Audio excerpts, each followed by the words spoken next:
right. So I think there were some issues with my audio last time. Thought I'd try to do something a little bit different here, switch it up. Guess let me know if it sounds any better or worse or whatever. And I'll just go from there. Posted a video back about the new Yorgos Lanthimos movie, Poor Things. And I actually got some pretty good comments back. So I thought I'd do another little follow-up video to dig a little bit deeper into my thoughts and respond to the comments I got. I guess this time I'll have spoilers, since one of the issues with my last combination of comments was it didn't really go deep enough. It just kind of stayed at the surface level and never discussed the film's plot in detail. I was trying to do that more to make sure people that haven't had the chance to see the film get to see it and reach their own conclusions. But this time I'll go ahead and make sure it's really clear and easy to understand that this is going to be a spoiler conversation. So if you want to get into spoilers and that doesn't bother you, feel free to continue to listen. There really isn't too much to spoil in the story, so I don't think you should feel too bad. It really wouldn't change anything. Knowing what happens ahead of time wouldn't change your enjoyment of the film. Either you're going to be interested in what this movie is doing or you're not. I guess just to kind of go over the story broadly, you start off with the character Bella. You're introduced to the kind of the high concept of the film that Bella is an adult physically, but has had a brain transplant and is actually a child mentally, beginning as an infant and then developing throughout the film. That in itself does kind of open up some interesting artistic avenues, interesting moral gray areas, and the film never really touches on it. The critic Grace Randolph, she got into it a little bit, and I don't think it's really much of anything one way or the other. I guess there's a potential to take that in a controversial direction and kind of make it a NAMBLA thing, but it really doesn't even go as far as that NAMBLA episode of South Park. It sidesteps that issue pretty much after Willem Dafoe's Godwin comments on it obliquely at the beginning, and then no one ever really addresses it again. Rami Youssef's character seems to maybe think about it on occasion, or maybe it influences his decisions over the course of the film.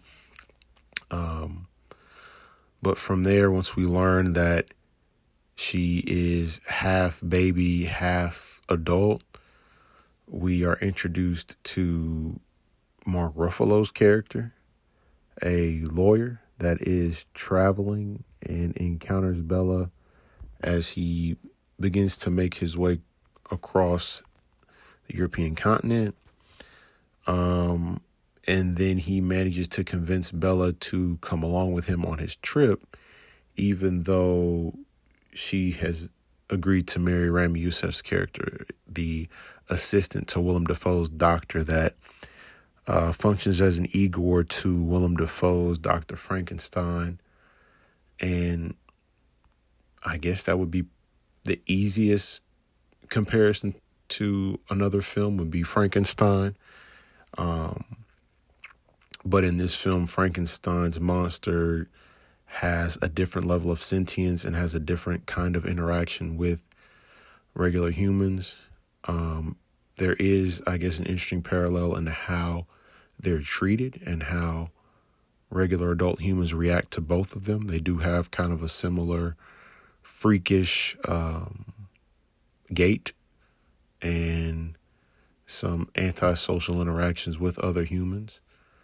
And they eventually go from a boat to Lisbon to Paris. In Paris, Emma Stone's Bella character has to take up a new job because she loses all of Mark Ruffalo's money. Throughout the film, there are various sexual encounters, but there really isn't a lot of graphic detail to any of these encounters. And Grace Randolph was put off by the sexual content in the film. There really isn't too much to be put off by. Usually the images are bisected or obscured in some way.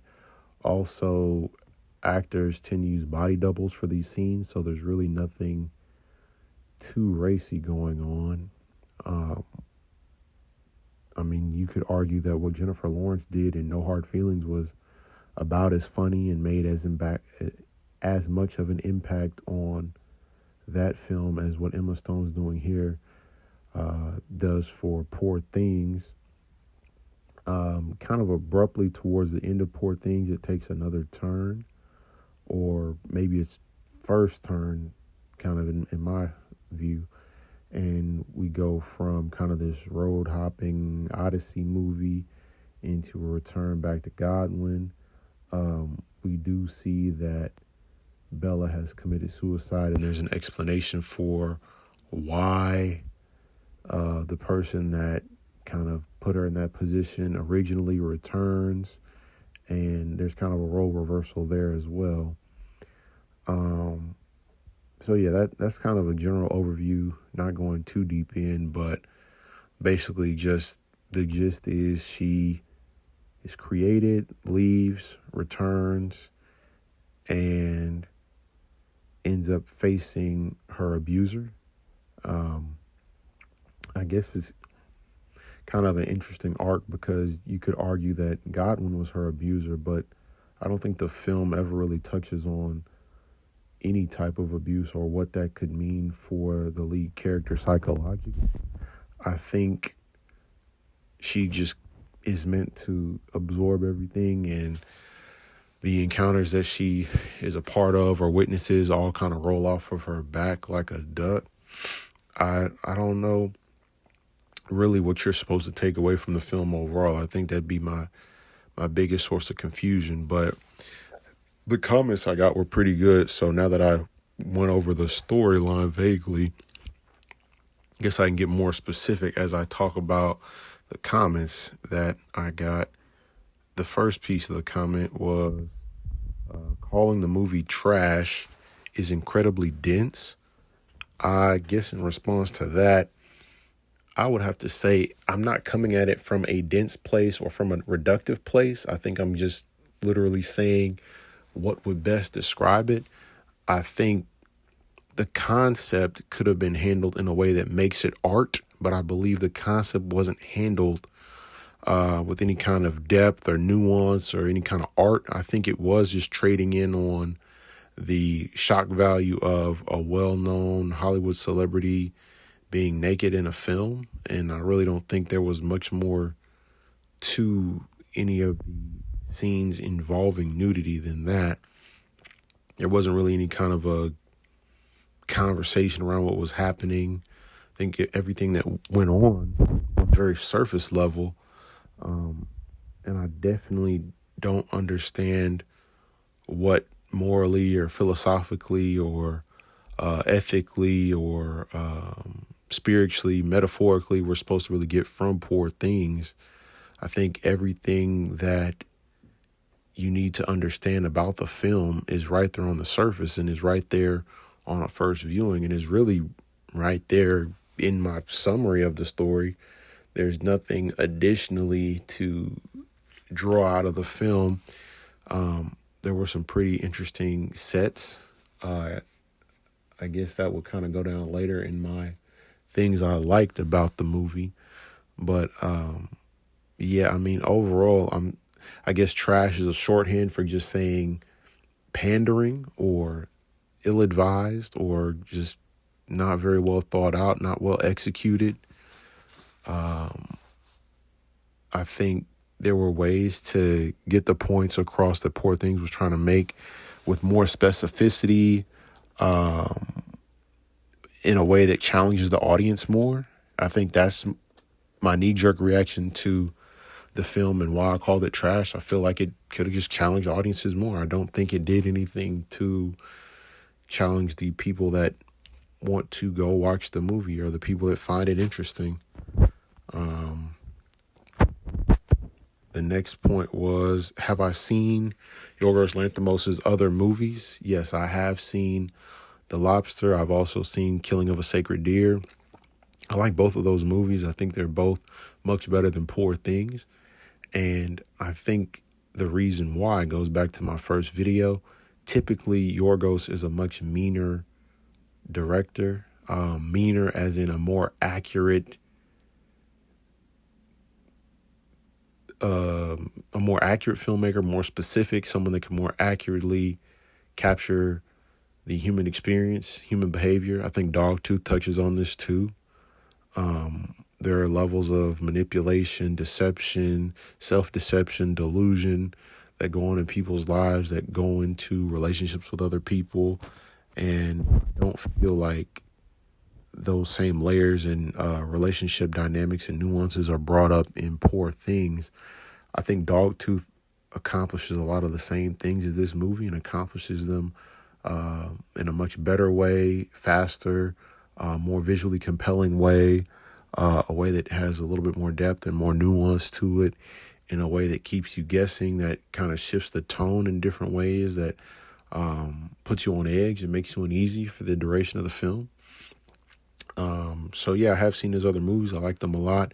And that's actually what influenced me to create this video, or this video and the last video, because there's so much to pull out of The Lobster, so many different implications. I feel like the cast was really good. I feel like Killing of a Sacred Deer was also cast very well.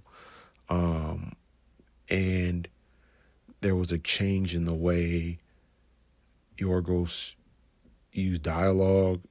There was a change in the way characters interacted with each other and spoke to each other, as far as the delivery and as far as the cadence, the word choice, the syntax, the actual structuring of sentences, kind of the rhythm of conversations back and forth, that I feel like was less evident in this movie, and that really did a great job underlying his theme and tone in The Lobster and Killing of a Sacred Deer. Just like this movie's kind of a reconstruction and deconstruction of Frankenstein, Killing of a Sacred Deer looks at classic Greek myth and reinterprets it, presents it in a new way. And there are a lot of interesting philosophical questions about Colin Farrell's character there, about playing God, about kind of this recklessness that he also has that contrasts with his God complex. And then a person with a God complex coming up against a supernatural force is also kind of an interesting concept. I won't spoil that movie if you haven't seen that movie, but I will say definitely check that out. It's worth your time. It's very interesting. Great performance from Nicole Kidman there too, who continues to just be a genius performer. Someone that I actually would have liked to have seen in this movie as Bella. I think Nicole Kidman would have been really compelling here. Mia Goth would have been compelling here. Charlotte Gainsbourg, who also did Nymphomaniac, also would have been a compelling actress here. I think there were a few interesting additional choices that would have driven the point of the film home better. I think Emma Stone overperformed. I think the work was oversold, and there really wasn't a lot of room for the audience to put things together on their own. We're kind of spoon-fed a lot of the growth of the character through the physicality of the performance and through her literal lines. I think they could have come up with some more examples of showing us her development instead of just telling us that she changed. I think Mark Ruffalo's character was there to kind of say, oh, you've changed. Oh, you're doing this differently, and worked as this external marker to lead the audience on and let all of us know, okay, the character's changing. Now we're reaching a new stage. The person that wrote that comment also mentioned they didn't like Crimes of the Future, which is David Cronenberg's most recent movie. I actually did like Crimes of the Future. I thought Crimes of the Future was better than Poor Things. And Crimes of the Future has an interesting way, a visual way of conveying its environmental message that I believe Poor Things could have taken some lessons from and actually done more work to visualize the comments, the thoughts, the maybe the concepts of gender dynamics that they were trying to touch on with this movie that I don't think were really expounded upon with any kind of depth. And I think Crimes of the Future does a better job at looking into what our interactions with plastics will be in the future. I think it's kind of like the adult version of Wall-E. I think there's also a fetishism that takes place between humans and new technology, whether that be phones, computers, whether it be televisions. I think there's just a really interesting implication in what David Cronenberg is doing. And I enjoy all of his films. Usually I don't dislike anything he does. Existence was really good. Naked Lunch was good. And there aren't really too many films of his that are bad. They're always thought-provoking. I think he does less to hit you over the head with his message. I think it is there, and at the end it does become more flagrant and more obvious, but overall there's just an interesting tone. He has an interesting visual language in that film too, and a unique way of explaining what this world is and what happens in it, and it generally makes you uncomfortable. I don't think Poor Things is going to make anyone uncomfortable. I don't think Poor Things was trying to make anyone uncomfortable. So that's why I like Crimes of the Future more. I think it had a better theme, better idea, executed it better, and does more to kind of keep the audience off balance, uncomfortable, engaged. Poor Things is very repetitive as far as the story structure. Possessor and Infinity Pool were better. Those are both films by David Cronenberg's son, I believe Brandon Cronenberg. And I have to agree that I did enjoy Possessor more than Crimes of the Future. Infinity Pool is definitely better than Poor Things, but I would say Infinity Pool is either tied with Crimes of the Future or maybe a little bit less good, just because Infinity Pool is, again, rather surface level. It's pretty much a literal rich people get away with anything story, and I think that's something that we all know. So I'd like to see a director, and especially writer-director, dig deeper, pull in some additional context or twist to that concept that rich people get to do whatever they want and say something else about modern society. Again, that's something I think Poor Things could have done as well. Poor Things discusses the dynamic between men and women, but in a way that reflects 2023 era politics. It doesn't really try to push past what liberals consider the role of a woman now, or really challenge the conception of a woman in the current day.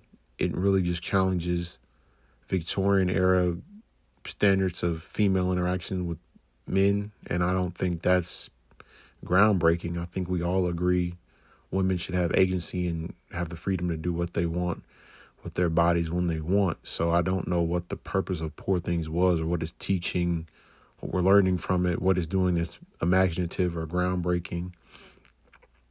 Also, the sex scene in Infinity Pool was definitely better than anything that happened in Poor Things. It was very interesting, thought-provoking. Overall, it was kind of an interesting mixture of violence and physicality, physical encounter, sensuality, that I don't think Poor Things was interested in discussing at all. But also, the encounters that they did have were pretty stale.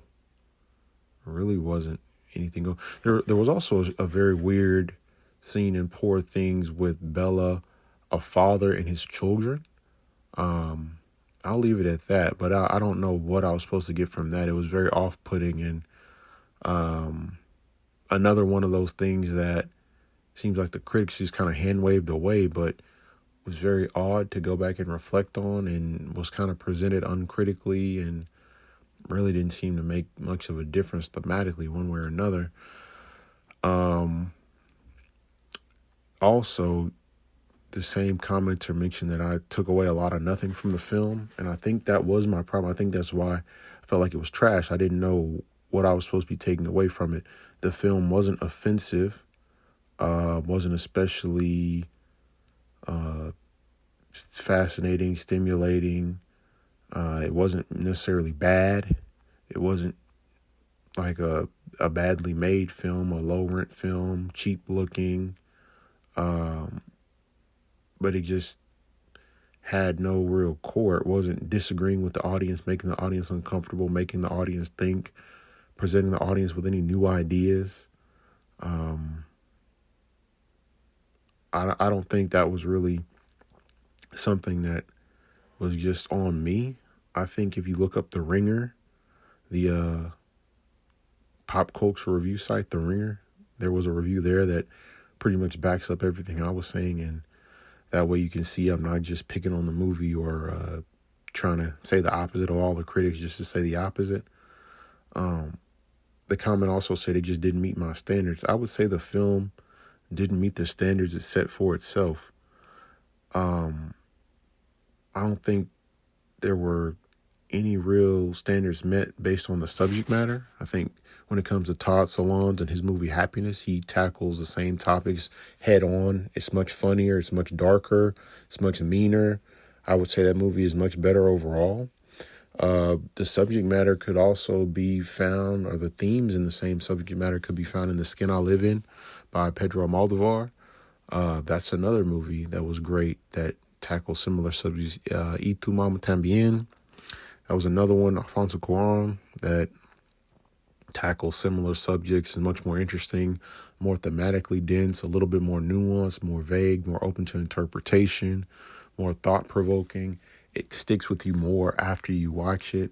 But The Skin I Live In, I think, is the exact same movie as Poor Things, but is working harder to challenge the audience and working harder to challenge the characters. I think that's what makes it more memorable and more interesting. I think this movie was not up to the standards of the reviewers. I think the reviewers were saying that it was one of the best films of the year, extremely unique and imaginative, and it really wasn't very unique. I think Nymphomaniac by Lars von Trier talks about the same things. Antichrist from the same director talks about the same things. There are quite a few movies out there that handle similar subject matter in a much more interesting way. Even the film Audition, I think to some degree, by Takashi Miike, talks about some of the same things. Old Boy has a little bit of that, the same flavor, that concept of being bound and then freed, trying to get away from your creator, the concepts of who you get into relationships with and love and relationships. That's all there too. So yeah, I don't think that I had a standard for the film. I think the director, even when I watched the recent Variety interview he did where it was him and Ari Aster in conversation with each other, he had mentioned no character like this had ever existed on film. So I don't think that's true at all. I think Woody Allen did something very similar with the film, The Purple Rose of Cairo, which I might have mentioned in my other video, I'm not sure, but that has the exact same theme.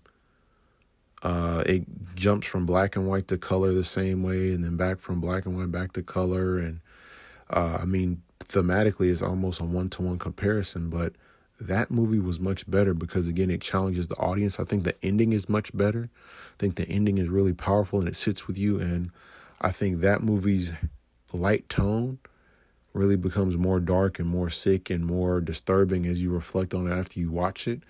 Whereas this movie really has nothing for you to latch onto and think on and reflect on after you've watched it. I mean, you can praise Emma Stone's work and effort that she put into her performance, but I don't necessarily know that the performance was good, as in it helped you understand the character better or built up the movie or made you more empathetic. I think it was just good in the way you might see a gymnast do a flip, or like you might see someone do a Ripley, believe it or not, stunt. I mean, I really don't know that it was good in the traditional sense of a film performance.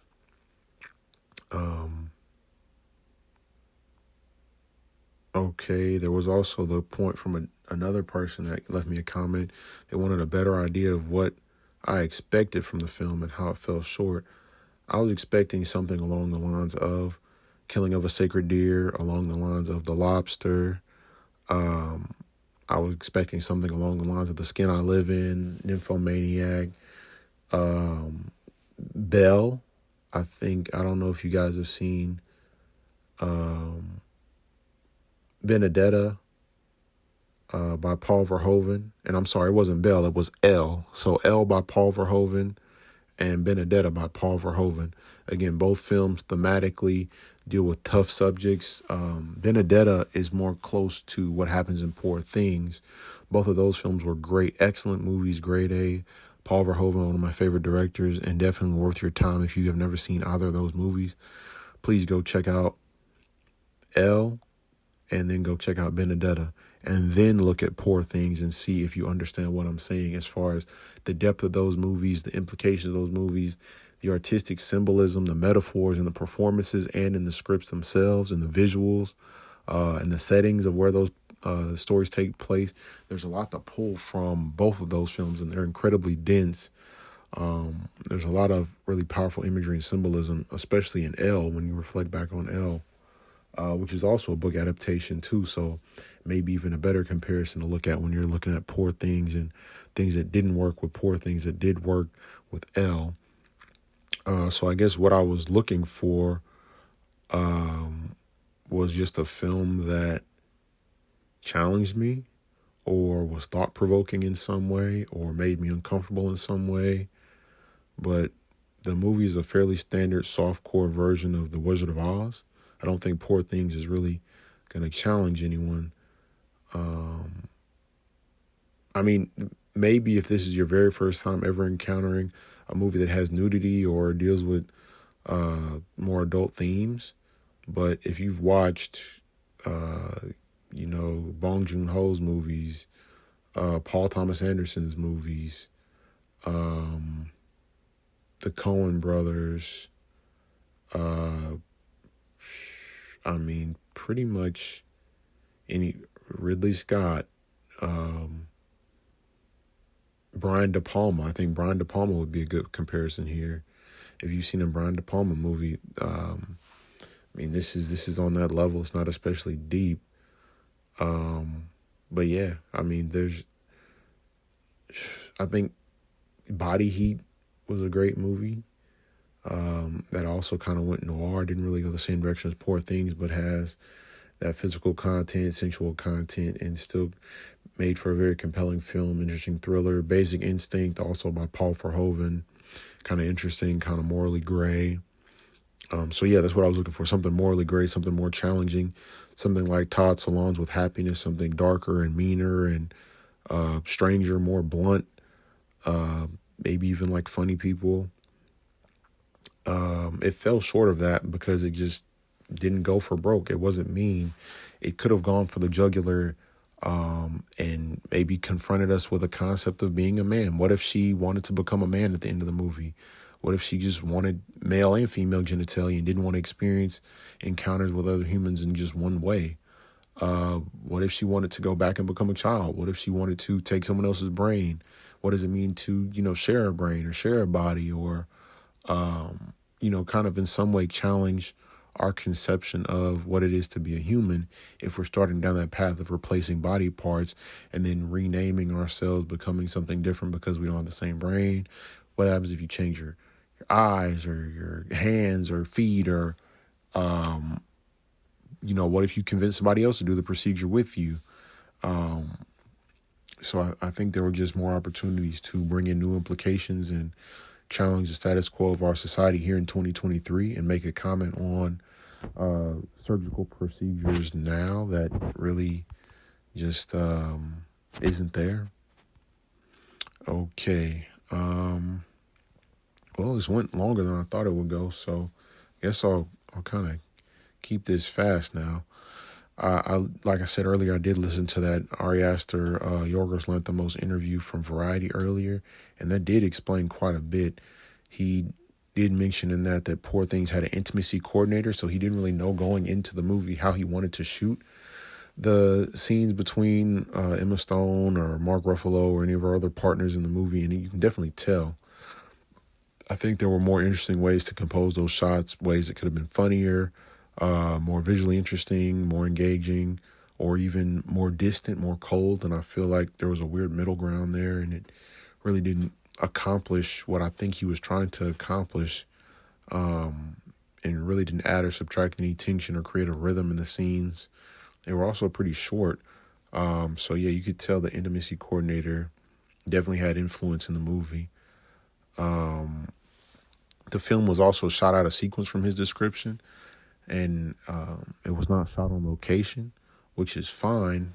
A lot of movies aren't shot on location, but I think it took a lot of the essence of those locations out of the movie and took away a lot of the energy. It seemed very fake, very built up. Again, another opportunity with Emma Stone's appearance and behavior.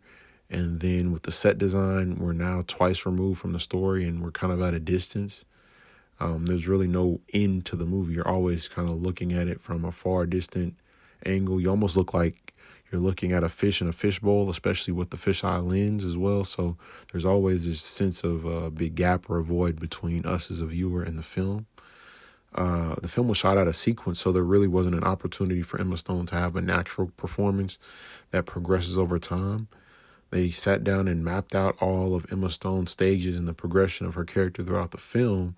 So it kind of felt like each time she had to clearly show that she was acting different. In each scene, she was working really hard to differentiate the stages and the progression where there could have been some more naturalistic progression to the character's growth and development. Overall, I think the best summary of the film and my issues with it is looking at Willem Dafoe's character, Dr. Godwin. Now, critics were calling this the most imaginative film of the year, but the person that gives Bella life is called God. So there's really no subtlety at all to the film, and it's pretty much a surface-level adaptation of the Poor Things book.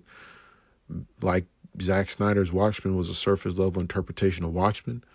I mean, if you got something out of Watchmen, you probably enjoy Poor Things, but I think in both cases there are a lot of implications, layers, imagery, subtlety, different illusions that aren't captured in the movie for Poor Things and for Watchmen that are definitely there in the original book.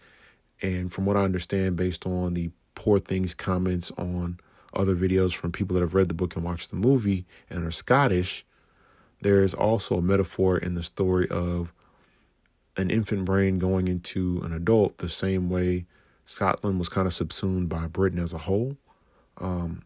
Overall, I think Poor Things was just a missed opportunity.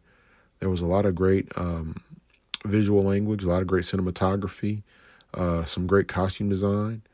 But overall, the movie wasn't really as funny as it thought it was or as clever as it thought it was, and wasn't mean-spirited enough to be thought-provoking or to really be confrontational or shocking. And there are just better films that do similar things. Benedetta, Elle, The Skin I Live In especially. Please go watch The Skin I Live In and then look at this and see if there are any differences in quality. And yeah, overall, a missed opportunity. Hopefully we'll be rectified with his next film. And if you disagree with me, leave a comment, let me know, or send me an email. And we'll talk about it at jeremiah.bailey92@gmail.com or here in the comments. Have a good one. Bye-bye.